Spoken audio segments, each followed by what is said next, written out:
of Magic the Gathering, you and your opponent are planeswalkers, filtering through your library of spells and utilising razor-sharp wit to defeat your opponent. Out of the 5 colours of Magic, none epitomise these tropes of intellect and cold strategy more than blue. But does this inherently make the island the best card in the game, as many players say, and how are its themes and tropes expressed through the cardboard? Welcome to Magic the Flavouring, the podcast where we talk about all things Magic, flavour, design and lore. I'm your host, Andy Mann. Hello, I'm Nathan Canson. And we are continuing on with our first cycle of colour episodes. Yeah. So this is something that we've already done for white, and we'll carry on to do with the other colours as well, where we break down kind of the broad ideas of how these cards and colours are expressed through flavour and what their kind of broad tropes are and what cards represent those.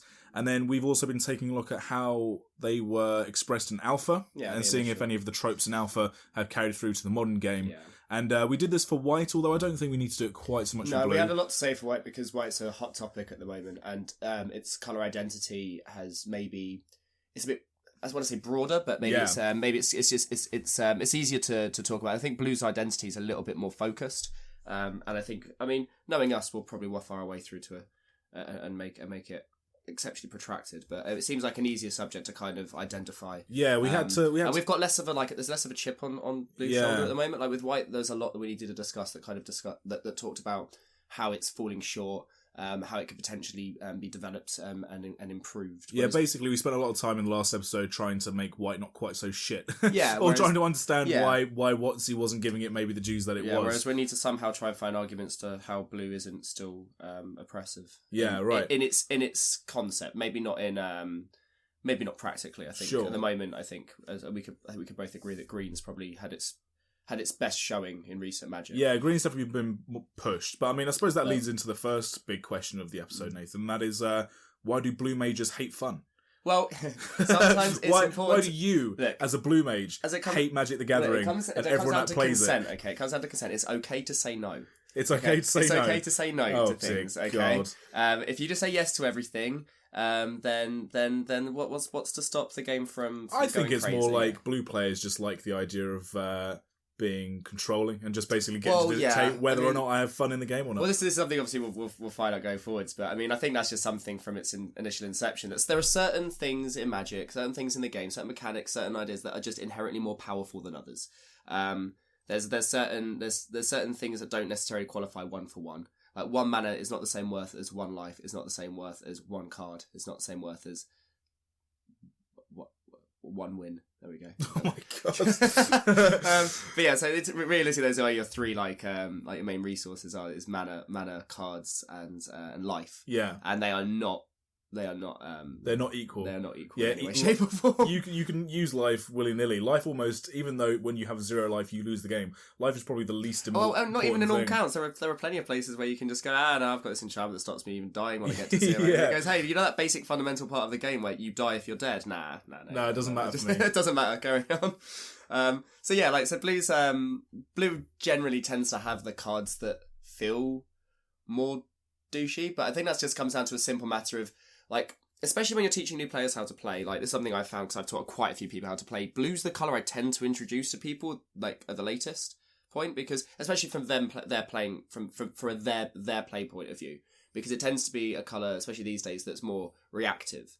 And it's really hard when you're learning how to play to judge every card and everything that's going on as to what you're threatened by. Yeah.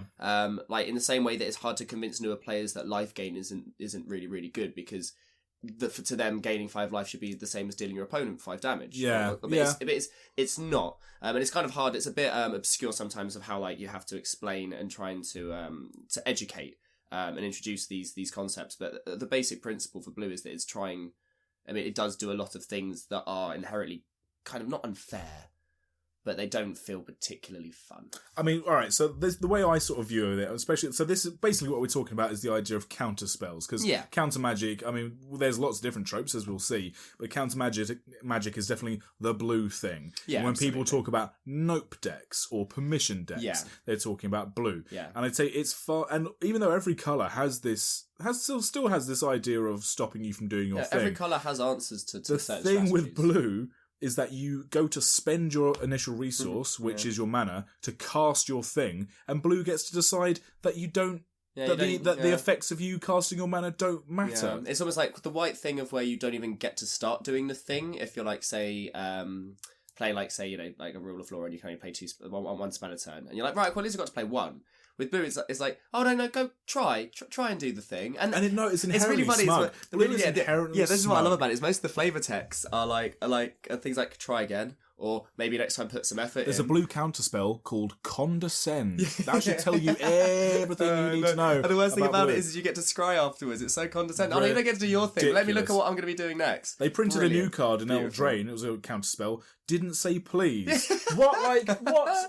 It's almost like they're inviting blue players to be punched in the face. But it balances out by the fact that the island is the best card in Magic. Oh, I know. I don't actually stand by that. I mean, and this is coming from someone who inherently, like, as I say, as someone who's taught a lot of players how to play Magic, I'm inherently the blue player because I won't tend to give the blue cards, not initially anyway. And if you're introducing it to the player, you kind of introduce it playing it yourself. So I inherently tend to fall into the more controlling side because as a player who's more who's got more like got more legs behind him, like if you want the newer player to be trying to do the things. And because they're not going to have the responsibility or understanding to know what they should be stopping, what they shouldn't be stopping. It does make it feel a bit douchey sometimes if you're playing against someone who's very new and you're there with the counterspell deck, which you probably shouldn't play against new players anyway. Don't do that. It's hard to make friends that way. Yeah. Don't invite people to play Magic and stop them from playing Magic. It's hard to justify like the way that your counter, because you can say to them, but I don't have any other way to deal with your threat. And you can use terminology like that sounds justified when you get to like competitive play. Where people understand, like, yeah, I mean, if they don't counter my this spell that I'm playing, then I'm definitely going to win. So they think it's fair that when you do counter the spell, I mean, it's just luck, it's just answer for threat kind of situation. But with new players, like, because they can't qualify the how good some certain strategies are or what the linchpin of a deck is, it will tend to fall onto my shoulders. So I like playing blue quite a lot because typically it's a bit more fun trying to stop my opponent and doing what they're doing than me being a player that's over the course of years spent many a game trying and failing because I've been stopped. And it's sometimes you want to put the shoe on the other foot. Yeah, sure. I mean, I don't know, man. Like so let's break down kind of like the ways in which blue kind of is. Well, yeah, because as I said in our sort of like opening monologue, like, the way that Magic works and the whole flavour of Magic is that we are meant to be these wizards, these planeswalkers that are going through our tome of spells. Yeah. And the creatures you're summoning. Yeah, you're summoning the creatures. The terminology and the metaphysics of it have kind of been a bit muddied over. They've been played around with, but the idea is that you're throwing spells at each other. Yeah, and you're summoning these creatures from their planes or creating copies of them, and then exactly like throwing these magical spells at each other, whether it's lightning or fire. And I don't know about you, but if someone was to describe to me, like if they said, "Oh, Magic has these colours," well, what colour would Magic be in general? I know it's kind of an odd question, but I often do think of just the whole thing of Magic. It feels like a very blue game. I feel like it's a very blue versus green kind of game because one of them's trying to generate resources and play the big things, and the other one's essentially manipulating kind of the not the rules necessarily, but the colour that is used to drawing more cards or the ways to interact with what's in play, like being able to bounce things and that kind of thing. We'll break this down in a second. But it kind of feels like interactive colour. Yeah. You in any game you want there to be someone who's being proactive and then someone who's being reactive, and that interaction gives blue a lot more leeway. In fact, it can mess around with things and it can usually find a way to. Answer's the wrong word, but in general, like it can usually try and find answers from its library, or have ways to deal with spells as they're being cast, or deal with things on the battlefield. And it does feel like the police a little bit, like, oh, okay, if we need to find a solution, blue's usually the colour that can try and find a solution to things.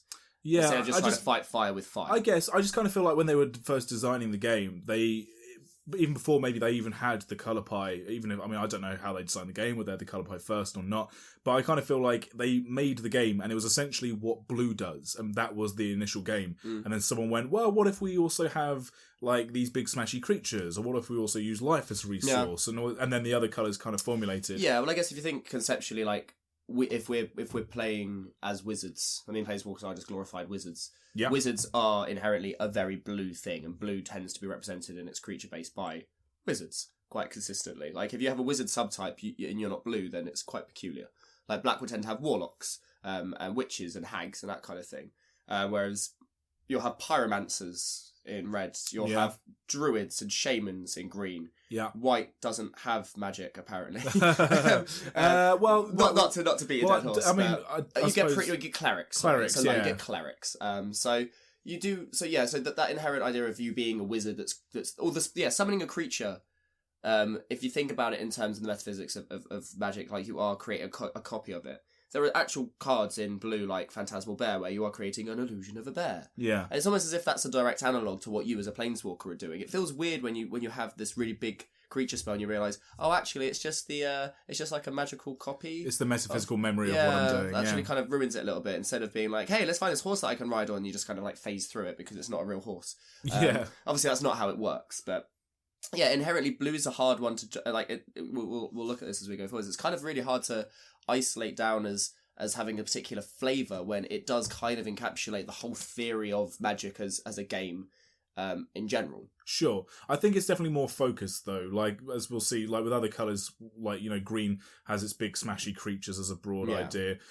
Black has resource trading. Yeah. A bit like, maybe their concepts are a little bit harder to like. I mean, they're easier to narrow down. Like nature and growth is an easy way to say with green, but how is that expressed? Like how are you translating that into a mechanic? Sure. Like blues might be a bit more general, but the way it translates into mechanics, like blues are very easily identifiable color by mechanic. Yeah. Its flavor might be a little bit more flexible. I mean, it's getting there, but I mean, realistically, by mechanics, you can usually tell a blue spell pretty easily. Yeah. Whereas there are some obviously that's a very broad statement, but yeah, I feel like blue's identity, especially from the get-go, and we'll get that when we get to look at the other, like, it probably was one of the strongest, it was the strongest colour to begin the game with, I think, in terms of... Well, out of the most banned cards across like Magic history. the cards that you look at and you go, oh, okay, wow, you still... Like, there's a lot of cards that you'll know, even if you don't know the first set of Magic, that came from the first set of Magic. Yeah. And it kind of kicks... It started on the right foot of being that oppressive colour, and for years and years and years, spells were, well, by this I mean like instants and sorceries, were significantly more powerful than creatures. Creatures were nerfed.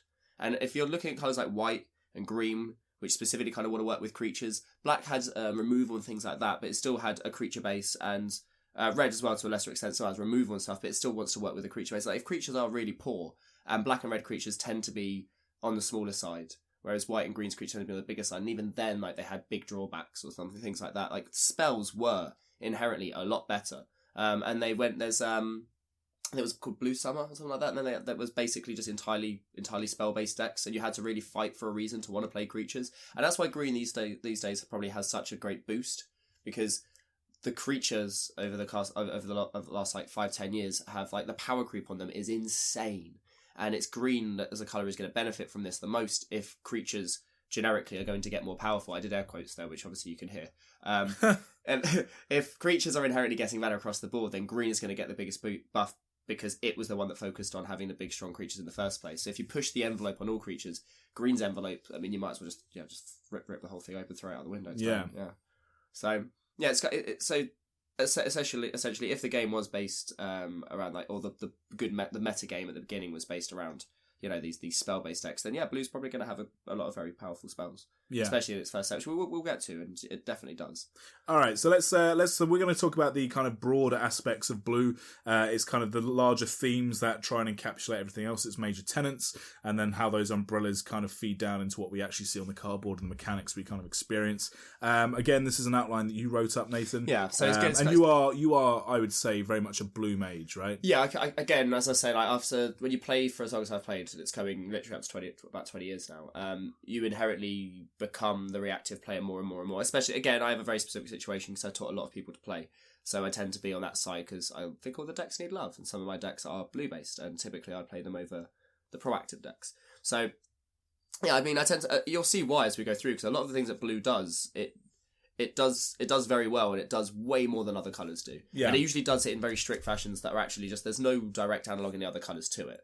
There might be there might be the occasional card that does a similar effect, but they've kind of done a colour shift, and it works in the flavour of the card, but technically it's a blue effect. And you'll see that blue's actually quite greedy, because it has a few effects that should be generic and across the entire board, but because of how it's worked out, it's kind of isolated down to blue, and it does kind of put blue a little bit over the top sometimes. Cool. All right, well, go ahead. So the first one is like the idea of like a blue mage is blue magic in general is like intellectual. It's like this pursuit of knowledge. This idea that the world is built as like a blank slate, and it's and you'll need to further your knowledge and your experience. Like it's almost like I look at Hogwarts as being a very blue kind of concept, because it's the idea of teaching. It's the idea of not just like letting the natural system work. It's proactively trying to gain knowledge. Yeah, exactly. So in this way, things like card draw, deck manipulation, this idea of like there are cards like inspiration and concentrate, which are very evocative, and these are cards that draw you cards and gain you card advantage. And the idea is that you're focusing your smarts and your intelligence into generating more card advantage. Yeah, sure. It has things like looter effects, of where you'll draw a card and then you'll and you'll decide, and then you'll get rid of a card. And the idea is almost you're weighing up your options. So things like brainstorm, where you draw 3 cards, put one back, and this idea of you're having a spark of ponder, preordain, or also filtering all the of top these cards, exactly. Serum visions, all of these cards. This idea of deck manipulation, this idea of you're controlling how your intellectual experience. Yeah. If you compare, say, looting to rummaging, which is now a red effect, where you discard the card first and then you draw, you're hastily getting rid of something before you even know if that's the thing that you need. Whereas blue gains the advantage first and then decides what it doesn't need and what it doesn't need to use. In the same fashion, this idea of like working with the mind is that there's the mill strategies or deck destruction. Like this idea of taking cards from your opponent's library or even your own library and put it directly into the graveyard. It's usually used in an offensive fashion. This is this mill strategy based around the card Millstone, which was an artifact that tapped to put the top 2 cards, maybe top 2, I think. Top 2 cards of a player's library into their graveyard. And the idea is that over the course of Magic, this has become a very blue way. It was like an alternate way of winning. Sure, it's interesting because a lot of mill strategies also have black in them.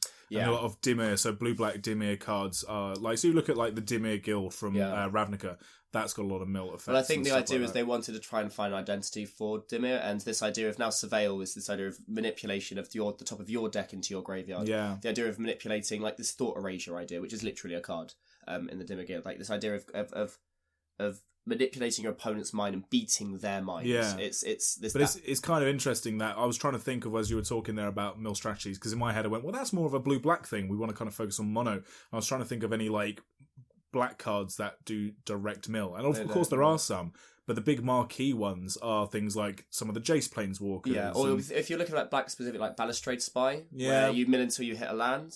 But again, that's a Dimir Guild card. Exactly. Now the idea is also, black's side of cranial manipulation is more things like Thoughtseize, of where you're discarding out of the hand, out of your direct, instead of your back catalogue. It's almost like blue wants to affect your subconscious mind, whereas black's affecting your conscious mind. Yeah, that's a really good way of thinking about it. And the way you're obviously playing with Planeswalkers is your hand is your direct spell, the spells you've got at the forefront of your mind right now. And the library is almost like your like the memory, the big book of spells that you've got. Blue wants to take away your potential knowledge. Your potential whereas knowledge. Black wants to fuck with the thoughts that you've already got. Yeah, exactly. Yeah, it wants to mess with your mind right now. So yeah, this all kind of works with this idea of being intellectually superior, whether they're strengthening themselves or following their own pursuit of knowledge, or if they're trying to destroy their opponent's catalogue of spells. This idea is, the card draw in general is very blue. Obviously, it's tacked onto most other colours, but if you look at, say, red, where it's impulsive draw, it's usually a flurry of emotion. It's what's the light up stage? Yeah. Stage. Yeah, the idea of where you have this spark and this initial, you've got the emotional impulse. And that's obviously why it's called impulsive draw. Whereas with blue, you don't have a timestamp on it. It's that you are generating it now. Yeah. Gadwick the Wizened is a really good example. Yeah, that's the blue legendary from Eldraine. Yeah, exactly. You can put X. I think it's X blue, and then when it comes into play, you draw X cards. And the idea is that the more blue mana you put into, the more of this colour of mana you put into it, the smarter he is, and the more Finale of Revelation is another one from War of the Spark. Precisely, this idea of the more mana you put into it, the more inspiration that you have, which is a very blue effect, and I think that's been from the get go, and it's going to continue going forward. I suppose a card which really epitomises that, because these are all X spells, but one that's been in Magic for a while now, which isn't an X spell, is I've just completely blanked on it. Omniscience. Omniscience. Well, that's on this idea of this breakthrough, like Enter the Infinite, for example. Yeah. This idea when blue's pushed to its absolute extreme in this theory, High mana cost for high reward. Really, right? Yeah. So I think it's like something to do like 12 mana for the Enter the Infinite, and you basically draw your entire. Is like 10. Yeah, 10 exactly. mana. Like you draw your entire library. Put one card back. The idea that you are going completely deep. You're going so deep. And then with Omniscience, the idea of when you break through that you don't even have to worry about mana anymore.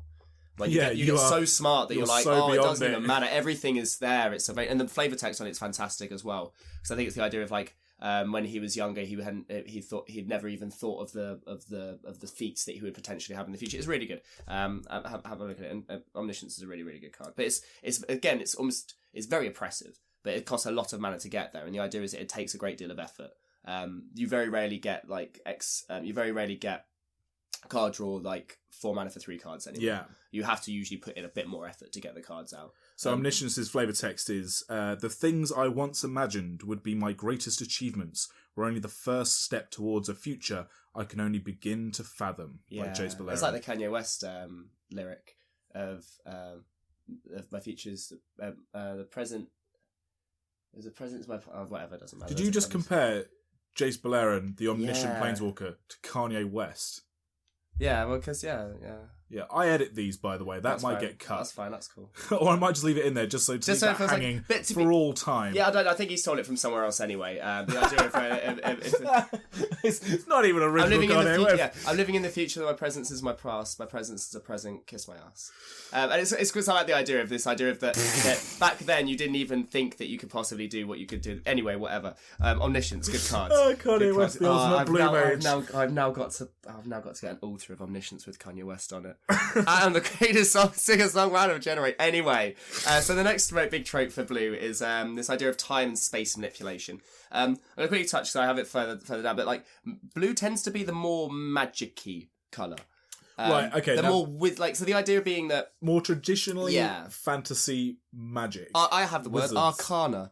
Here, just I know, fancy. Arcana. But basically, the idea is that it uses your more traditional forms of magic. This idea of again, if we look at Hogwarts, this idea of levitation or transformation, that kind of thing. It's more traditional, magic wizards. Yeah, it's not layering a color of magic into, say, being a farmer. No, it's usually the guy that has the wand. You know, and the idea of all these Tolarian Academy effects. I don't know why I have been saying Hogwarts. I could have been saying Tolarian Academy. But I mean. Tolarian Academy is essentially the direct analog into Magic for Hogwarts, and it has that idea of where it can manipulate time in ways like taking extra turns, or transforming effects like polymorph, where you sacrifice a creature, you destroy a creature, you flip cards from the top of your library until you hit another creature, and then it becomes like that creature pause on polymorphing now, because polymorphing to me is definitely very much a blue effect. Indeed, all the cards in Magic which have the word polymorph or some kind of bend on that. You've got polymorph's Jest, you've got mass polymorph, you've got the Jalaria, Jalera, master polymorph. Exactly, yeah. These are all blue effects, but I would say that there are many cards now in white and green which also have this idea of destroying to turn something into something else. Yeah, I think the idea is that Generous Gift, which is the white one, and Beast Within, they don't necessarily Beast Within is a very actual break. I mean, as much that is a break. As much as I'll argue against some of the things that are breaks and bends, that is a very distinct break. What about things like Kenrith's Transformation? Fair enough, because that is almost like Dryads. Yeah, that kind of effect seems fine because it's it fits within the flavour of that. Of nature taking, being turned into a tree. All right, sure, yeah. So it's not so much that Generous they're being Gift. polymorphed. It's not you're turning it into an elephant. You've destroyed it and you've given them an elephant. Yeah, all right. Whereas something like Pongify or Rapid Hybridization is so I guess can't speak for the rest of the episode.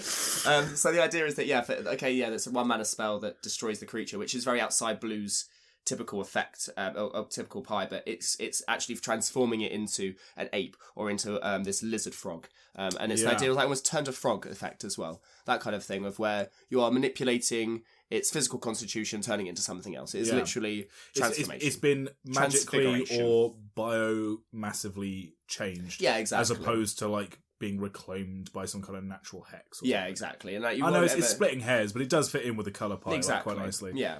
So you've got that kind of manipulation. You've also got steal effects. So this idea of control magic effects, of where you're taking, you're besting their autonomy. You know, you're taking, you're going into their brain and going, oh no, you don't have your own mind. You listen to me now. Like cards like mass manipulation and things like that are really yeah, good examples of this. it's that brainwashing. Yeah, thing, exactly. Right? It's this mind dominate. thing. It's literally a card dominate. I'm dominating your consciousness. Yeah, that's it. It's stealing of consciousness, Yeah. right? This is that's a favourite strategy of yours. I know. I can't help it. I mean, the idea is if you want to win, if you want to play against really good decks and you want to win, just play steal effects so you take their best cards. Steal effects do find their way into things like red now, though, don't they? Well, that's the other. Yeah. Well, limited time steal effects. Yeah. Absolutely. This idea of active treason is a really. I love the name of it. Mob rule. Exactly. The idea of where you're inciting the confusion and chaos in them rather than actually taking control. Yeah. Good point. You know? Yeah.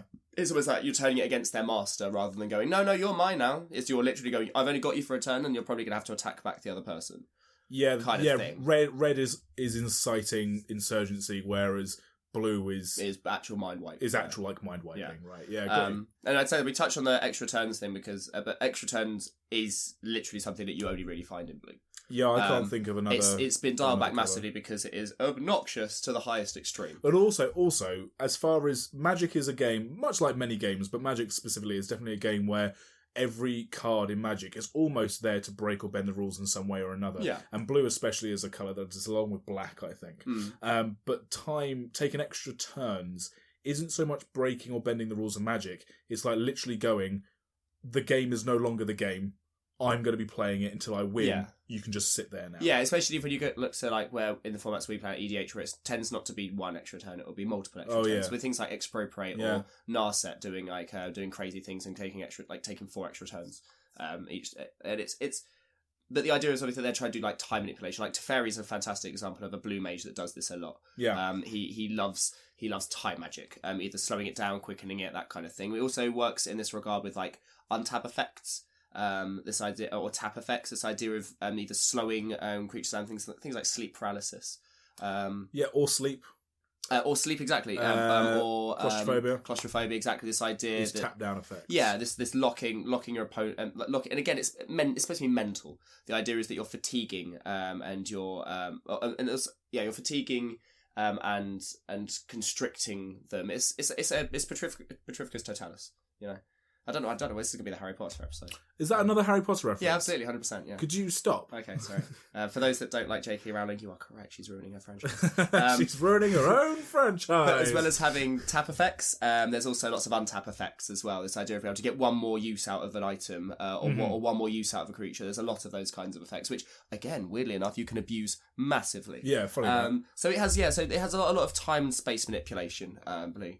And as we touched on originally, like it is the more traditional Arcana-based kind of colour. Yeah. It has a lot of ephemeral creatures, whether they're illusions, or whether they're like copy. Like there's a lot of copy effects. Initially like the clone. There's lots and lots and lots of clone variants across the entire game. I guess like cloning. I mean, tokens and token generation is obviously found in every colour. Yeah, and especially when it's attached to certain creatures, like fairies create a lot of tokens, birds create a lot of tokens. But I'd say blue otherwise doesn't really do. Blue a lot doesn't do it specifically, not like the way that green or white does, or even black.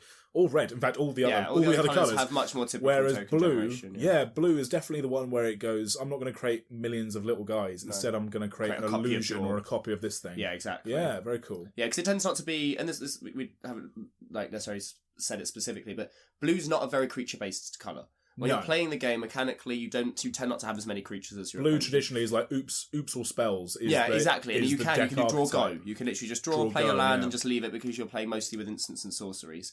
Speaking of this, you tend to have a lot of instant sorcery synergies, whether it's reducing the cost of them, getting a benefit whenever you cast an instant or sorcery. Yeah.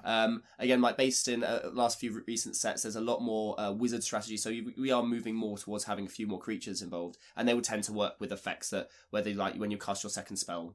A turn or things of that particular nature. It's interesting, like talking about that, and like we'll talk about artifacts in a minute. It seems that red and blue weirdly have a lot of crossover because if you think about a lot of like say cards with prowess on it or cards with that second spell a turn to a card, exactly. They're also you find a lot of those in red too. Well, because red's also a very much a kind of red and blue to me are the inherent antithesis of the patient mage against the aggressive mage. That's why, like, you always get like blue elemental blast and red elemental. Yeah, exactly. Well, blast. again, we'll look at this when we come to Alpha. There is specifically that idea that you have the red mage is the one throwing the fire, and the blue mage is the one putting it out. Yeah. This comes with Wizard's Lightning and Wizard's Retort in Yeah. Dominaria, where it's specifically like one of the first instances of magic on Dominaria was someone trying to set fire to a building. Or trying to get a lightning bolt to get on the building, and the first mage battle was one pyromancer trying to blow something up, and the blue mage finding a protection spell for it, and that was how the first battle. You could argue, like, you know, the idea of a planeswalker duel maybe started from this, but they both work specifically with more traditional forms of magic. Obviously, the destructive side falls more to red, whereas the reactive side falls more to blue, which is why they also get counter spells.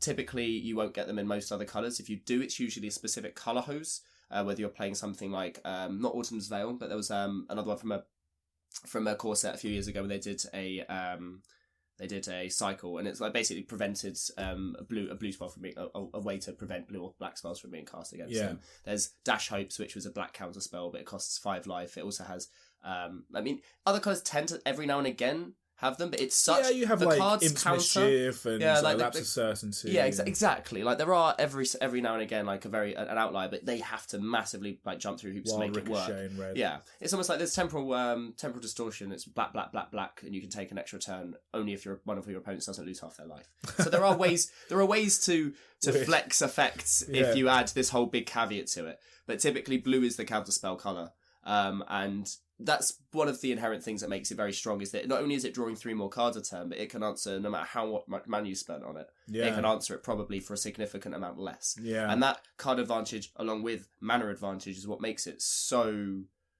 good. And just I don't mean like it's unbeatable or it's necessarily the quote unquote best color, but it makes it inherently very powerful. Sure. And then like as we've already touched on, its removal spells are like things like Pogify, Rapid Hydrolyzation. There's also Curse of Swine. Which exiles a bunch of creatures and turning them into 2/2 pigs. Quite another like nice polymorphist.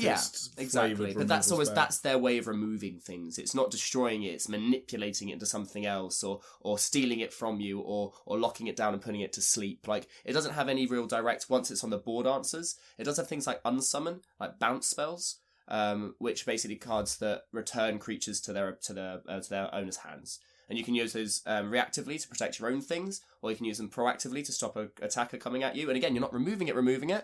You're just kind of manipulating space and returning it back to where it came from. How do bounce spells factor in then? How can you justify those in sort of like from a flavour perspective? The idea is that you it's almost like distributing the ether of the spell. But they get to cast it again. It's not like you've killed the creature. It's that you've gone, oh no, never mind. You have to try again. Yeah. And then they can try again the next turn to cast it again. And then at that point you go, no, counter spell. And then then the other person flips the table and walks away from you. Yeah. That's the thing about blues that's quite interesting, is a lot of its effects work really well together. We didn't really touch about this on the last episode in White, that a lot of its inherent core concepts work together naturally. But blue, it works really well together. Like you essentially have a window of opportunity of reaction with blue, and that's usually on the stack when things are being cast. It's a good way to get around a blue player, is wait until they're tapped out or force them to have to try and do it twice. And there are ways to combat. Well, do you know what, this oppressive nature. I think that's one of the things that makes playing against blue decks so frustrating, is that because blue is all about having knowledge and about having deeper understanding, you don't have the situation on the board. You have to wait till they're tapped out. Yeah. What does that even mean, to wait till they're tapped out? You've got to bank on them not having... There's nothing better than being a blue mage and sitting there with 3 lands in your hand, and your opponent won't play anything because they're like, well, he's got 2 counter spells. It's almost... No, I don't, though. I mean, yeah. But I know, and you don't, which is what blue likes. I mean, obviously you can bluff in any colour which has removal, which is all of them. But exactly. Blue is definitely the one where you can almost play with no cards. Yeah, you can be like, oh, do I have it? But does that then make blue as a colour one of the... pretty much the best defined colour, is the fact that just inherently of what it is, blue. Yeah. It's a blue deck. It warps the way that the game is actually exactly. Played. It does feel like you're playing a game with a blue player. Yeah. You know? It's almost like reanimation is another one that I think works. Like this idea of graveyard strategy, because it tends to be focused mostly to black, to a sub amount green, and then obviously with red and blue, like they like having spells in the graveyard. if you're playing against a black reanimator deck, it feels like you're playing against a black reanimator deck. Against blue, it always feels like you're playing that game of trying to be outsmarted. Yeah. And it kind of balances out the fact that mechanically on the board, it doesn't necessarily have as much like distinct relevance. Sure. Like if you look at its creature base, like a big theme for it is like artificers. Yes, okay, we've looked at white, which also likes working with artifacts, and red also likes working with artifacts in the same kind of fashion. But blue specifically has had across the course of the game people like Urza, which I'm pretty sure people have heard of. He was just random guy who did a few things back then. Urza being like pretty much the main character of that Magic. Yeah, precisely. history. Yeah, you've got Urza and Bolas as probably the two most distinct characters in the game. If you're not looking from in the last 5 years kind of thing. Yeah, sure. If you ignore like the whole pantheon of planeswalkers we've had recently, and all the storylines they're going through in terms of overarching themes, yeah, Urza and Bolas have done some shit over the years. And obviously this idea that they are inventors, they are creating to like Master Thopterus. Master Thopterus is a really good legendary. Yeah, and like you'll tend to find a lot of the artificers like that they've done recently from back in the day, like Tornos has blue in him. Yeah. Mishra was Grixis colours. Grixis colours. So you tend to find that if you are you've got the blacksmiths that go into red. Well, that's it. So, and white-ish, like if you're a swordsmith, well, if you're an outfitter or something like that, fine. But typically, your artificers will be blue because but it's creatively speaking, speaking, though, isn't it? Yeah. So, well, I would say so. Yeah, I mean, invention's kind of an odd one because you do get invention cards in sort of like, or invention themed cards in red as well. Yeah. But the difference between, so red has the blacksmiths and the gearsmiths and the forgers. People who it's work, almost like that inspiration aspect of red comes through in that creation. Whereas with blue, you're looking at people who do like fine sort of almost clockworks. Like Master Thopterus, his whole thing is about artistry. Yeah. And Urza creates constructs. Yeah, and if you look at, say, Esper with the Vidalcan, and they work very well with like the filigree nature. I mean, Kaladesh is a really bad example because it's an artifact plane spread across all 5 colours. So you don't get all the colours have some sort of exactly. artifact thing. Yeah. But if you look at, say, Esper, because it was specific, like when they did the shards, obviously Naya was like the big forest shard, and then Jund was the destructive primal evolution survival of the fittest shards. Well, actually, I think we can give Kaladesh a little bit of its props. If you look at their different colours, and if you look at the creatures that kind of fall into those colours. If you look at white and red, you have a lot of white has a lot of dwarves, which are the vehicle kind of thing. And then red has a lot of humans, which are the vehicles, which are they're impulsive and they're driving these big constructed monstrosities kind of smash into each other. And then the blue are the Vidalcans, which if you look at Dovin Ban, who's a blue-white planeswalker, his whole thing is that he can spot the flaws in the system, imperfections, and they're usually the judges of things, and it's all that kind of stuff. So well, I guess that's the idea of red doesn't do it with the thought of what happens if it goes wrong. Blue goes, I've already thought about every way this can go wrong, and I've ensured that it doesn't. Yeah, until it does, but then whatever. But exactly. This is like the kind of way that like blue shows, especially when it's direct interaction with artifacts, and obviously artifacts kind of dilute colour pipe because they are colourless. Well, it's interesting. I kind of think that artifacts, if you want to look at the ways that different colours are, just broadly speaking, is actually to see how they interact with artifacts. Because artifacts are colourless, they're kind of a good sort of baseline, aren't they? Exactly. Well, this is why I think they wanted to move equipment into being coloured specifically. I see what you mean, because then it stops them feeling so generic. Like, anyone could pick up this sword. It's like, well, actually, you'd probably only use this if you were a black mage. Yeah. Like the skewer, the giant skewer, the one that has the boar on it from Eldraine.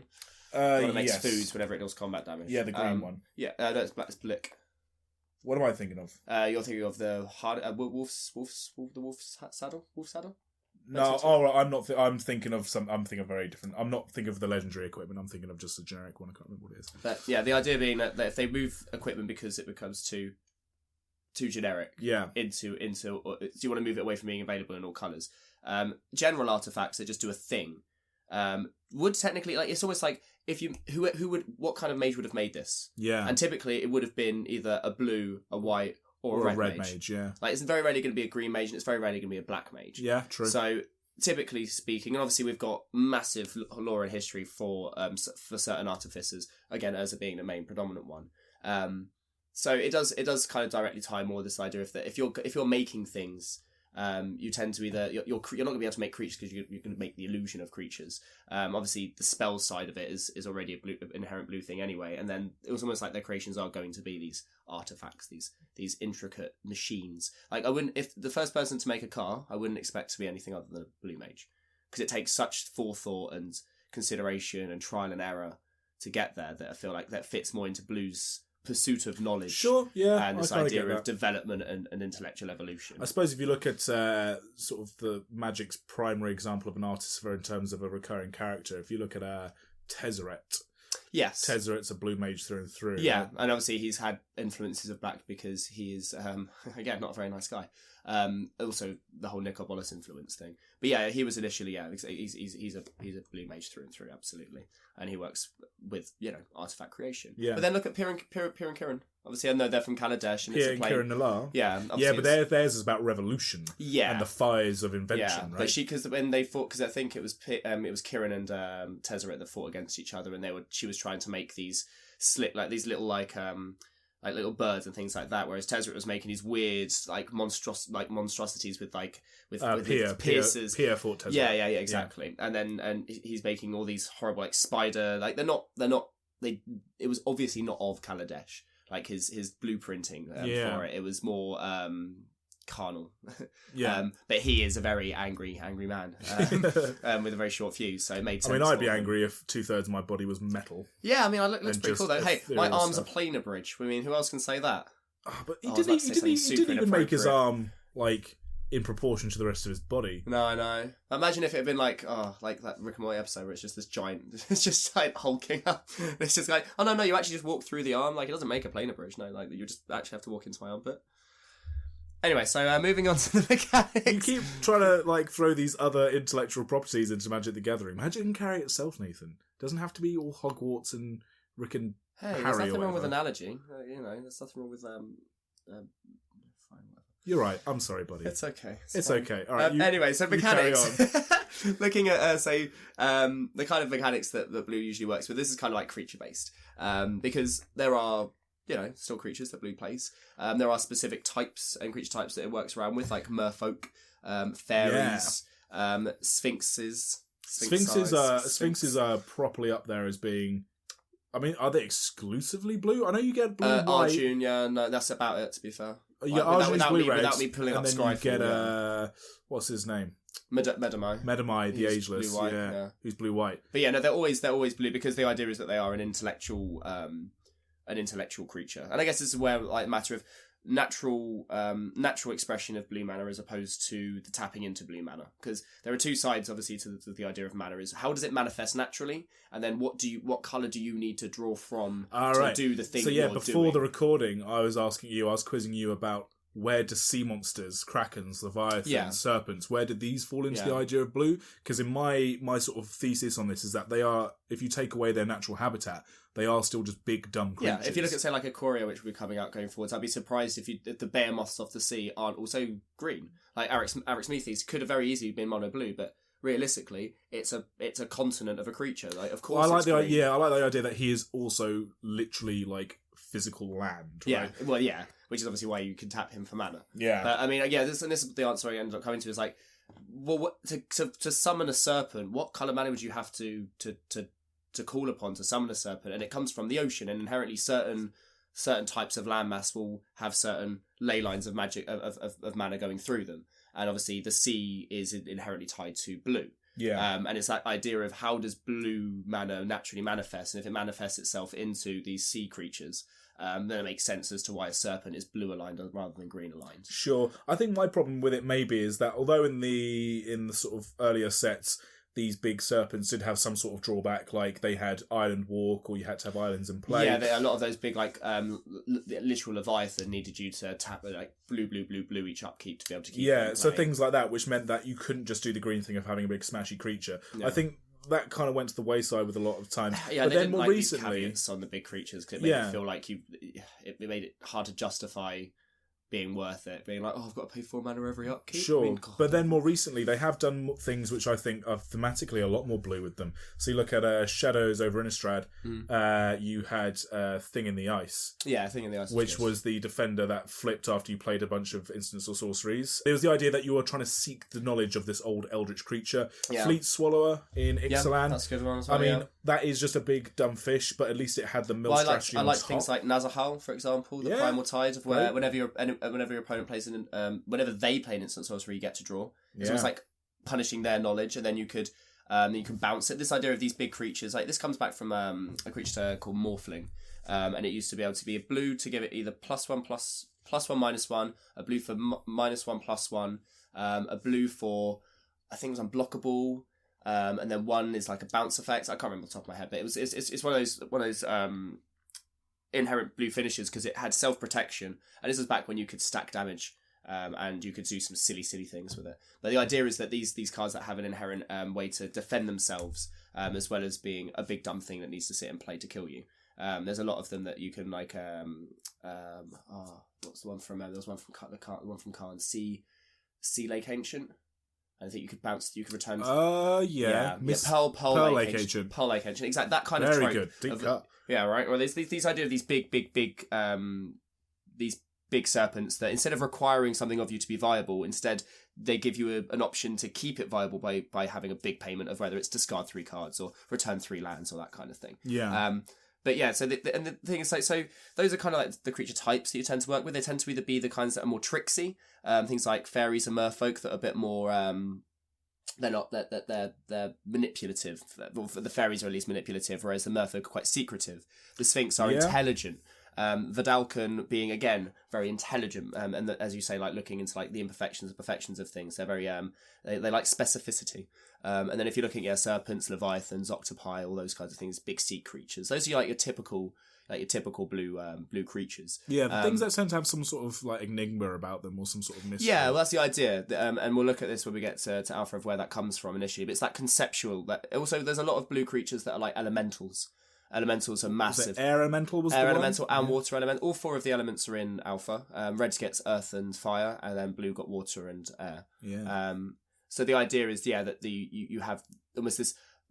You're creating creatures out of magic. Sure. Instead of just summoning like a beast that you made friends with a couple of years ago. It's interesting. This isn't necessarily a creature type, and it is obviously every colour has it, but flying and creatures with flying tend to be a very blue thing. Yeah, this is the thing. Moving on to like say the mechanics that typically you'll have on creatures are flying, which is it's the primary, along with white, it's the primary. In fact, blue is the primary flying colour. White has a fair amount of it as well because it has things like Pegasi. But you wouldn't necessarily think that would be hawks. colour related, would you? Because obviously anything can fly if it can fly. It's almost like, what would you consider the colour of the sky to be? And you would guess, probably say, annoyingly, you'd say blue because on Earth it's blue. You know, if you were from a random other plane. I suppose it's mystery, isn't it? It's the same way the seas are a blue colour. It's also weather-based as well, if you think about it going up. Like clouds, that kind of thing, I'd put weather effects always under blue, unless they're things like lightning bolt, which is really enough a red. But I think lightning is a strange one to put under red, to be honest.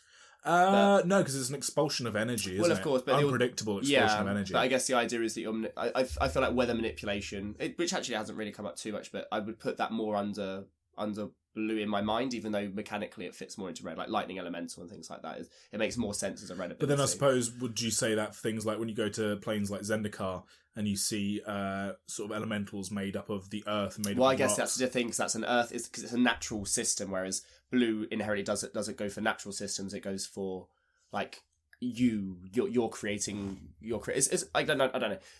What I like about the lands in Esper is you had these weird clouds that had like right angles and stuff into it, so you can clearly and that's a very very clearly a blue land.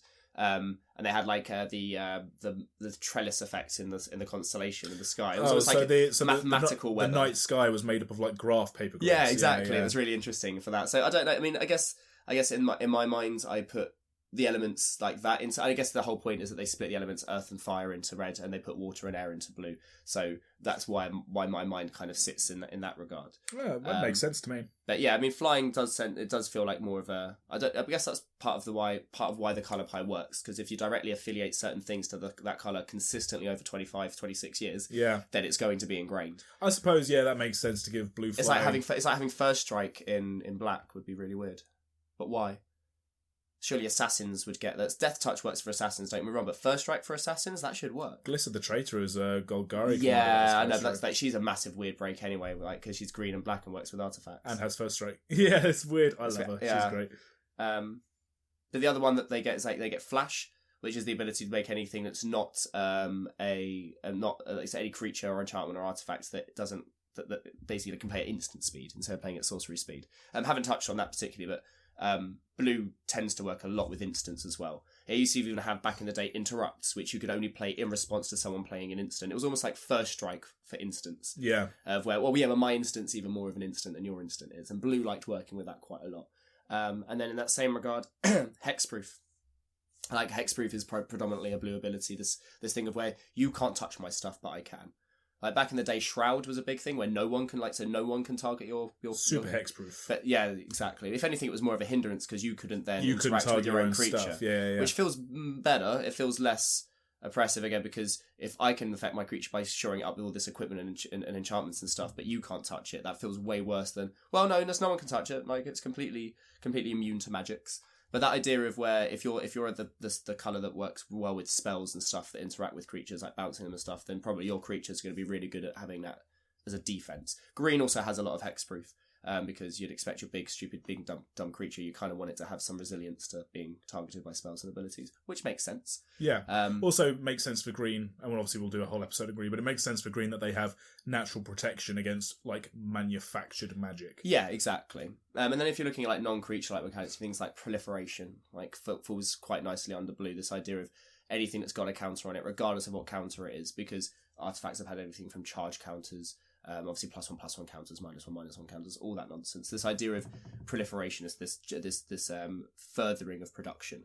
You know, it also fits quite nicely under blue. That's not all of the mechanics that are tied to it, but those are usually the ones that you kind of see specifically and predominantly in blue. So that was like a nice overview of kind of the way that blue stands currently. Yeah. We'll go through certain sets and things going forwards of how specific colours have been held to that plane, and that specific plane's ideal, or that specific plane's mechanics or environment and that kind of thing. That's like a good kind of overview of all of the different points that blue stands for. And it's quite funny that now looking, say, at Alpha, which we're going to do for each of the colours, just have a little overview of how it was originally conceptualised by Garfield. A lot of the things we've just spoken about are directly connotated in the in Alpha. Like, a lot of Alpha's themes for blue have remained, and it hasn't really changed much. There's only a couple that I'm looking through that really stand out as being things that blue doesn't really get to do anymore. Yeah, but sure. Alpha did a lot of very strange things. Like, every single colour had some amount of land destruction or manipulation or that kind of thing. So, which was, I guess the idea is, before he knew it was going to be this big grandiose game, he wanted each colour to have its own way of dealing with a little bit of everything. And each colour has its ways of dealing with each other's Which is interesting, right? Because that's really, especially singleton players, like Commander players, that's really all we're asking for now. And it seems to be the hardest thing to get. Yeah, I guess at the beginning he wanted to make sure, he thought that, like, clearly life gain for him was really, really powerful because he only has a couple of instances of it. Things like Farmstead, which is in white, which allows you to gain a life for every 2 mana you pay on an upkeep. It's just ridiculous. I mean, I imagine he thought that that's just as good as dealing 1 damage per turn to someone. Yeah, I mean, what if you look at the original original 5 like spells? Yeah, the 1 mana for an effect spell. 1 mana for an effect spell. White gets the gain 3 life or prevent 3 damage, and then blue gets either you or your opponent can draw 3 cards. Yeah, which usually goes one way. You don't usually make your opponent draw 3, or unless you mill them out and they're or if you're playing playing like an Akuza deck. I mean, there is nothing there's no greater flex in life than Ancestral Recall in making your opponent draw 3 cards, knowing it's the better play. I mean, Ancestral Recall isn't legal. No, I mean, in any format, if you're casting Ancestral Recall and you're targeting your opponent, you are having a good time. Okay, some sort of power cube. Yeah, exactly. Yeah. But yeah, comparatively, like there are certain effects that are much better. And obviously life gain being one of the ones that was considered to be really strong. And then this idea of like mana resources, being able to like cut down your opponent's resources was also something that clearly he needed, he thought was good and well balanced in the game. And he wanted to make sure that you wouldn't just be able to, like, I mean, Boyle was literally such a douche of a card because it's just, right, what's Boyle? So it's 3 in a red, and we'll get to this when we get to red, but 3 in a red, destroy all islands.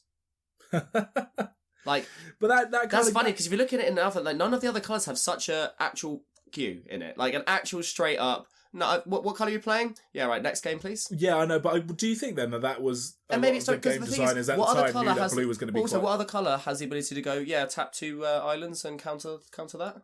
Yeah, that's true. So it kind of maybe in a nutshell, and this is where, like, maybe there was this Future League for Alpha where they extensively tested the cards against each other and they knew that where the hang-ups were and why it was okay to only give 2 colours artifact and enchantment removal and why this colour's the only colour that does this.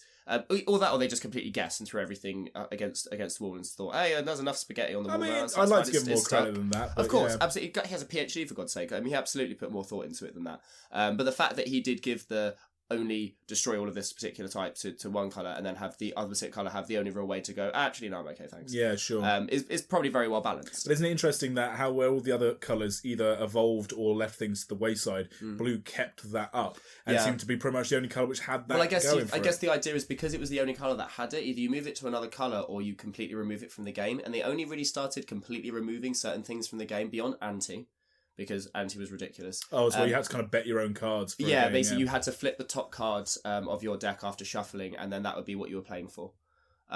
Ridiculous. Yeah, especially when there's a card like a single black, and you basically draw fresh 7, and you just anti. I can't remember. You have to make. I think you have to anti like an additional card of your deck. But the idea is you've just drawn 7 cards, you're probably going to win. Yeah. But yeah, so like it's one of those things of if you don't move it into another color, then you have to take it out completely, and that kind of might ruin the balance. If you make It's when you print a card and it says can't be countered on it, and there are definitely like a load of players out there that just go, what am I supposed to do then? Like, it's like if a card can't be countered and hexproof, it's like, what? I mean, yeah. Like, there's only so much you can't make an unanswerable threat in the same way you can't have a universal answer to everything. But it's interesting that they don't really print those cards more often. So, like, Prowling Serpopard from Amonkhet was creature spells can't be countered. Yeah, and then you have, like, instants and sorceries like, Savage Summoning and Insist? Yeah.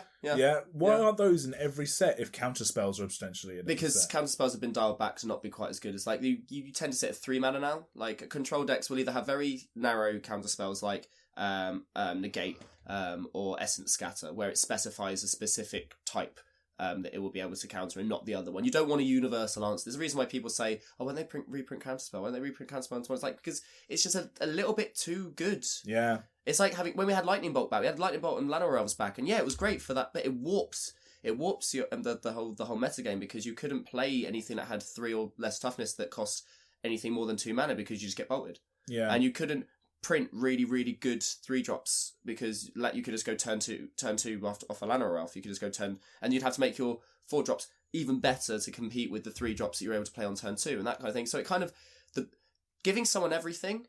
Like, I mean, Mara says there's a lot about limitation breeds creativity. If you give someone everything, then they don't want anything anymore. Yeah. And also, so they're going to be spoiled by it. They're not going to appreciate the same 3 or 4 decks are going to be made. Yeah, so you can't really, like, I feel like that kind of thing of where you dial back a little bit, and you're still always going to have counter spells. And if you look through even like the last 10 years, there are some like delay, which maybe that's more than 10 years ago because that was Future Sight. But there are ways to make counter spells that feel fair. Yeah. And counterspell itself as a card, as much as it isn't technically unfair, it's too good. It's too powerful. It's too much of a generic answer to any number of things. And then you have to make the cards that say can't be countered. You start having to do that balance effect. It warps other card design around it. And this is where the creep happens, of where if you make this so good, then you have to make this so good to compete against it. And if you keep doing that and you then make a set that doesn't have as much power, people then not lose faith in the game. It makes those cards so much less exciting because they are inherently a good step or 2 down from the ones before. Looking at, say, how Alpha is now, like, how Alpha is now. Alpha's always going to be the same. So when was the last time we looked at Alpha? It's completely different. I know, right? It's crazy. So the thing about Alpha and Blue is that a lot of the card types and effects that it has, it started Alpha and still have carried on to this day. So look at card draw, for example. It was one of the only cards that really had proper card draw. Ancestral Recall being 3 cards for 1 mana. Having Brain Geyser. Or Geyser, depending on how you want to say it. Well, depending if you want to say it correctly or not. Well, okay. You're a geezer then, aren't you? It's a geyser. Oh, I thought you were a stand-up geezer. Get on with it. Thank you. X blue to draw, to either have you or your opponent draw. And this is what was quite interesting with the blue draw spells to begin with, is it kind of did both players draw. Yeah, sure. Or gave you the option to make your opponent draw, which, again, it seems like a very subtle thing, but it wasn't as if they didn't consider the fact that somehow making your opponent draw 20 cards might be a good thing with Brain Geyser. Yeah, sure. And then you had Time Twister as well. Exactly, Time Twister was an alpha. Yeah. Oh my god. Yeah, so you take your hand, your graveyard, and your library, shuffle it all up together, and you both draw 3 new cards. 7 new cards, all for 3 mana. And it's the worst out of the Power 9. Consider, but it's still 3 mana, draw 7. And you're reconstituting your graveyard back into your deck. Obviously, it resets your library back up to having the full amount beyond what you had in play. Very, very strong effect. And obviously, that continued going forwards. It's moved more into like you had Dark Deal recently, that was just a black version where both players discard a card, redrawing. And then you had Wheel of Fortune, which is a red effect. I guess that idea of randomness moved more towards reds. But then you've even had recently things like Time Reversal. I say recently again, that's probably about 7-8 years ago. God, it feels really old sometimes when you say about recently, and then you realise that the set you're talking about was almost a decade ago. So card draw was very apparent in alpha, and obviously has continued through. One thing that it had, let's talk about the things it has in common still. So it had the most number of flyers.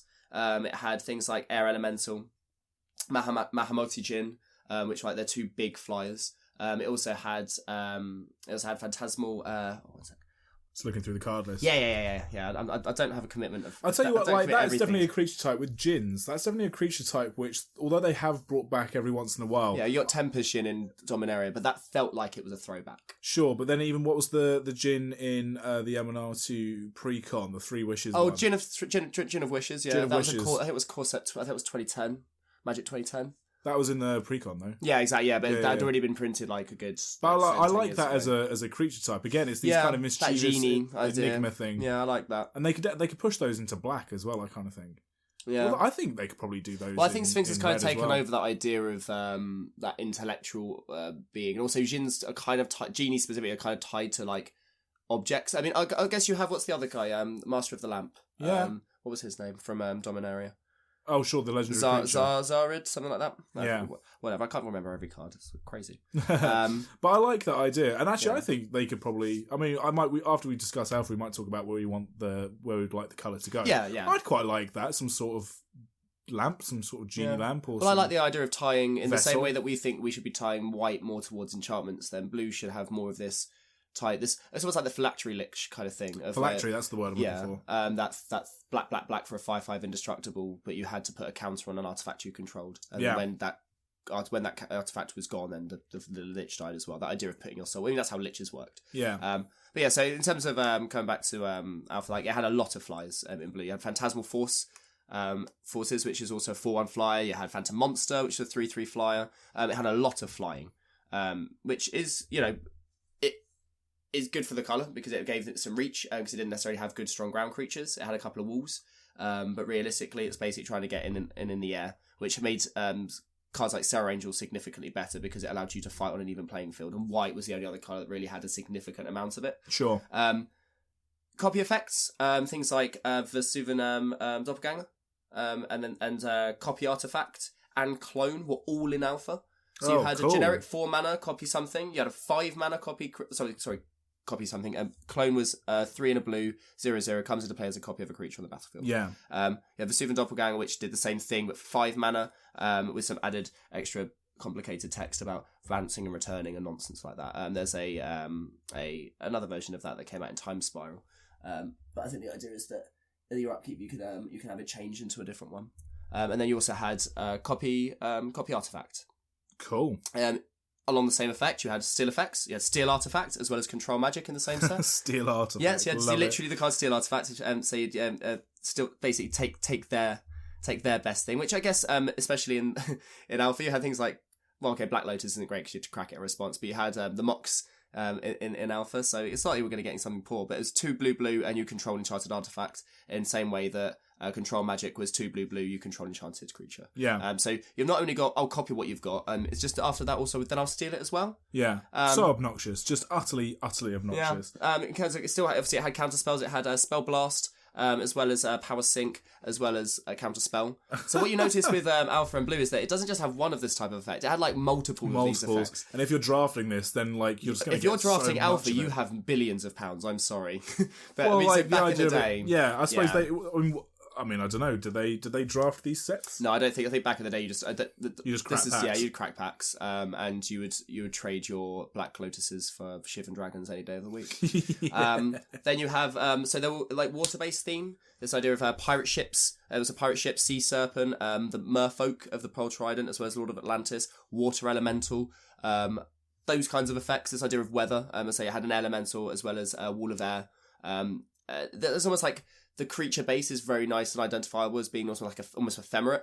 Like Phantom Monster is a weird one. The Phantasmal Forces looks quite weird as well. This blue creatures looked to be less of an actual thing, an actual creature, and more of a concept. More of like an illusion. Yeah, more of a coalescence of actual mana. Yeah. And you might not have even formed a face on it. It might just be a massive eyes and teeth and things like that. Yeah, sure. Which was quite nice. Whereas you've had things like White where you actually just had like, a dude. A lion. Yeah, or a guy on a horse. Yeah. Or a horse with a horn. Yeah, or a horse with wings. Fighting White a likes giant horses. mass of teeth. Yeah, exactly. And then there were two effects that kind of it had in large amounts that you don't really see anymore. One is mana manipulation. So things like cards like Drain Power, so blue sorcery, tap all the lands that target opponent controls. And you gain mana. You basically take all the mana out of their mana pool. If they try and tap them all in response, you still get the mana out of their mana pool as well. Sure. So your only answer really to that was to have an instant in response, which if you weren't playing blue, probably didn't necessarily have. Yeah. So that's real. You got the same mana that they had, and a lot of the blue spells are multiple blue. Yeah. And that's one thing I noticed as well looking through is that there wasn't a lot of single blue mana. Like there's a lot of it requires you to be heavily invested in blue. And you get this a lot still going forwards, like with the mass manipulation being I think it's XX blue, which is crazy. Yeah. Like it's a lot of mana to have to put into things. Big payoff. Absolutely big payoff, and it's worth it. But the idea is almost that blue requires you to put a bit more effort in. It also had Mana Short and Phantasmal Terrain. Like look these cards up. They're just really douchey ways of stopping your opponent from being able to play Magic. Yeah. Even has Stasis in Alpha. I know you love Stasis. Right. So Stasis is one of my least favourite cards in the game. Not just because me playing in Brago. Yeah, you playing your Brago deck. Which doesn't exist anymore, guys. Don't worry, I'm not a complete monster. Yeah, only because I whinged and moaned about it. I genuinely thought I was going to lose your friendship. We played, what was it, 2-3 games in a row, and every single time I got Stasis. Yeah, and then I taught my housemate to play a guy called Luke, and he played against Andy, and he didn't understand why Andy was being such an unbelievable douche to him because... I was being an unbelievable douche. I got Stasis again. Oh, did he play Stasis as well? I'm pretty sure... Yeah, I think he did, yeah. See, Luke wouldn't have even known at that point how bad it is. Well, the thing is, though, with Stasis, and I think this is... So, obviously, as we're saying with Alpha, is actually... Blue seems to have been fairly realised, as we understand it, say, back in Alpha, but also probably did extra stuff as well. Yeah. So, but the fact is that it's not like... they've kind of gone, oh, well, we've made blue a little bit fairer now. They have sometimes, but cards like Stasis, there's a reason why blue is seen as being so because obnoxious. back in the day, we did this idea of if you're going to intellectually dominate your opponent if they're a wizard, the best way to do it is to cut off their ability to tap into mana. And that fact that you can just go, yeah, no one gets an untapped step anymore. Like that can just literally be game over. Like, because they might not have another land in hand, they might have attacked with their biggest creature, and then back then in the day, you might just be able to go, well, I'll just attack you 3 times in the air. It's interesting that directly attacking mana seems to be, in terms of in a non-board wipey way, which is white, seems to be a blue thing, because actually, if you were to ask me today what I would colour shift that to, I'd make that a green thing. Yeah, see, that's funny. See, I'd Vorinclex. move that. Well, yeah. I'd move that into. Well, the thing is that all the Praetors seem to be a little bit of a break because he needed to. His idea was he would double your mana. Is it the idea of the but I like the idea that say you you'd have like a druid. Say you'd have a druid for like a 6 mana druid or something that you'd slam down, and then you can pay 2 to stop an untap step or something. Do you know I can see that. Yeah, it's almost like preventing your opponent's growth. Kind of or thing. Cutting off their access to ley lines. Yeah, see, I could see that exactly. I could see that also being a white thing in terms of obviously tax. That idea. Yeah, you can make it whitish. That lockdown of their resource, that kind of thing. But it's funny that they thought that in blue because it does make sense. I think about it. I'm like, actually, it does make Stasis as a card. I'm like, yeah, that seems like a blue effect. I guess it's like a time thing. Tapped. When we were saying about time manipulation, it stops you from accessing a portal of time, which is your untapped step. Yeah, exactly. So Stasis and that effect definitely Stasis does work directly against entropy, which time movement. Whereas this idea of mana manipulation and weighing to screw over your opponent's mana was very much a blue thing, which thank God it doesn't get anymore. Yeah. The other one is direct damage. So you had Prodigal Sorcerer, 2 in a blue for a 1/1, taps to deal damage to any target. Is it Tim? They call that Tim? Yeah, that was a Tim, exactly. Yeah. And then you had Psionic Blast, which was 2 in a blue, and it's deal 4 damage to any target and deal 2 damage to yourself. Amazing. It's essentially Char, but the idea was, I guess, for them, you had spells like Lightning Bolt, which was an expression of nature. Yeah. Psionic Blast was more you looking at someone and psychically attacking. It was like Charles Xavier. I suppose I get that, but then and then the Prodigal Pyromancer is, in terms of a creature that can deal damage remotely. That's almost as if a sorcerer going zap from distance. Yeah. And unless you're a pyromancer who's going, hey, fire from distance, no other colour really should be able to do that. No. Because I'm kind of glad that they've taken as a damage white out of blue. creature, you shouldn't be able to go, hey, tap to deal 1 damage, because realistically you should have to go over and poke them with Yeah, swords. you just like bonk them on the head. I mean, fair enough, you have tap, like, and again, this isn't an alpha, this is moving forward, but like the idea of tap creatures, you know, like that makes sense in white, of where you tap yourself to tap an opponent's creature, but the idea of direct damage is very much not a blue thing anymore, and it's very very much a red thing. Well, that's the idea of this idea, this concept of blue being the sorcerer colour. Obviously, every colour of Magic now has some shaman or druid or priest or that type that can do that. White does have wizards as well. Even Mind Sensor is a wizard. Well, yeah, exactly. This idea of I work with magic, not just with physical objects. Whereas blue originally was conceptualized to be the one that works specifically with this idea of using my psychic ability to be able to deal damage to you. That psionic blast, the idea is it hurts you because you're literally exhausting your brain capacity to be able to deal 4 damage to something, which now is an alien concept for blue. It shouldn't be able to do that. And they did literally directly colour shift it to Char in Ravnica. Yeah. So those are the 2 ones that don't necessarily follow suit anymore. But for everything else, you look through white in Alpha, and you're like, half the cards you're like, what don't even recognise it. What even is this? I mean, you can understand why it conceptually is a white card, but you're like, what even is this? Like, you don't make cards like this anymore. Whereas with blue, you look through and you're like, oh, yeah. Yeah, they totally do that. In fact, I can actually directly see exactly why this card was made with this name, because it's just this card but slightly different. Yeah. Like blue's very much held true to form, which shows that as a colour, compared to, say, white, where we had a lot to argue about, blue as a colour is actually, weirdly enough, quite easy to identify and solidify into its concept, because they've done such a good job of keeping it over the years. Like, it hasn't had to flex around too much. No, because it just does that inherently. It does, it does what it needs to do, and it does it very douchily, and it did it very successfully. In general, card draw and countering spells are 2 of the more powerful effects that you can have in Magic, because you're gaining incredible mana advantage or card advantage through these effects. Sure. Well, to wrap up then, I'd like to kind of ask you, we've got about maybe 5 minutes left. I just want to ask you, like, whereas with white, when we were talking about white, we had very strong opinions and not even necessarily hot takes, but definitely a lot of takes about how to, like, quote unquote, fix the colour or where white should be going in the future. Yeah. And it seemed almost not clear cut, but there definitely was a lot of scope. There's a lot of options. There's a lot of options. White, whereas with blue I'd say is in quite a good part right now. Mm-hmm. Blue's fairly sort of solid in what it does because it's always done it. But if you had to maybe evolve the colour and still keep it thematically what it is, or if you had to maybe give blue a route less travelled, that it's not gone down, like, what would you do? Say so forget about the fact that we know there's Theros and Ikoria and Zendikar. Yeah. If you could kind of go, I want to see a blue card which has this flavour. Yeah, I like... Or this idea. So I like that idea of... I wouldn't mind going back to this idea of... Because obviously things like Island Walk, I don't think, like Land Walk has been made obsolete. But I like this idea of going back to, like, this coastal idea.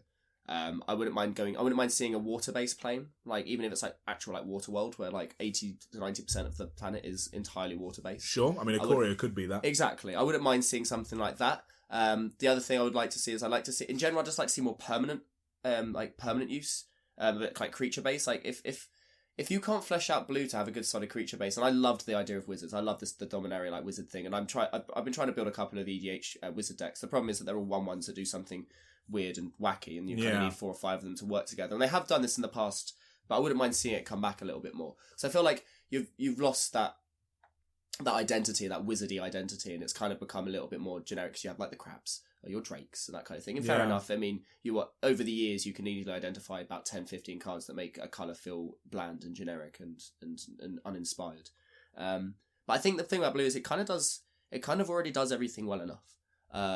And if anything, they've kind of taken the pedal, they've taken their foot off the pedal a little bit with it, because it always seemed to have a pretty decent advantage, or at least it could always keep up. So I don't actually have too much. I don't really mind. They were doing a lot of the things that I would like them to do. Like between Urza and Emery, there's a lot of direct artifact synergy. I would like to see them do a little bit more of the manipulation thing, but then they've done a lot more. They've actually been doing that fairly recently as well. They've done morph, turn into frog card kind of cards. Yeah, I mean, I think leaning more heavily into the polymorphist idea of dealing with things. Maybe, I know counter spells, you'll never not have counter spells. Yeah. And obviously they'll keep doing it. But I do actually quite like this idea of them leaning maybe more heavily on the polymorphous thing, doing more things like Frogify. But also, I'd quite like them to maybe do some more like flavor-based stuff. Like we were talking about gins earlier on, and like the idea of working with artifacts. Maybe, I mean, obviously the enchantments as a word, enchanting an item obviously is already a card type. But maybe I could see white and blue, for example, both doing things where you go enchant artifact or enchant creature or enchant enchant equipment for it to imbue it with something. Yeah, you got else. like insole artifact. Yeah, I guess that's what it's kind of interesting because we've not said anything that they haven't already done. I guess the thing about blue is that just keep doing it. Like, make sure you flex between things. Like, and it's even nice when they put a mass on blue spells. Yeah, like making tokens off of blue. Like it was almost, it felt weird, but at the same time it didn't feel wrong. I'm glad that they haven't made straight blue token strategies though. Yeah. I mean, fairies a little bit. I mean, you've but got I'm also glad with Eldraine. Eldraine. I'm really happy with Eldraine that they didn't actually make fairy tokens an archetype, because it would have just been like, well, what can blue not do? Yeah, exactly. Yeah, so I don't actually have any real complaints when it comes to blue. I feel like it's the kind of colour that, for mind the pun, is a bit wishy-washy, because it can just feel like generic magic. But there's nothing wrong with generic magic. Sure. No, I agree. Cool. All right. Well, there we are then. So, in summation, blue is amazing. It is the best colour of Magic. Yeah, we don't have to do any more episodes. Yeah, great. Cool. So this has been Magic the Flavouring. Thank you for listening to just the series. We're done now. Goodbye. Yeah, bye.